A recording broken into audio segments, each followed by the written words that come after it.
হ্যাঁ ঝুমা বল। শাশুড়ি অশান্তি করছে? ও, অশান্তি শান্তি পাচ্ছিস না? হ্যাঁ হ্যাঁ, সলিউশন আমার কাছে আছে, কিন্তু তুই কি করতে পারবি? আরে না না, কোনো ক্ষতি হবে না। শোন, শাশুড়ি তো সারাদিনে 4-5বার চা খায়।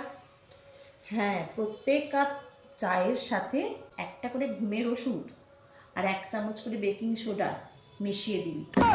না না না, কিচ্ছু হবে না। দিয়ে ওকে বাথরুমে পাঠাবি। ওই যে পায়খানা যাবে না, ও যাবে পাম্পসে করে। হ্যাঁ। হ্যাঁ। এই না না, মরবে না, শোন, মরবে না। এতে কি হবে বলতো, বিছানায় শয্যাশায়ী হয়ে থাকবে আর তোকে অশান্তিটা করাটা কমবে, বুঝতে পেরেছিস?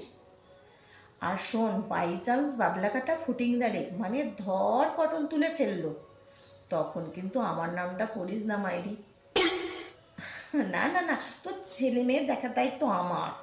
আমি ওদেরকে মায়ের স্নেহেতেই মানুষ করব।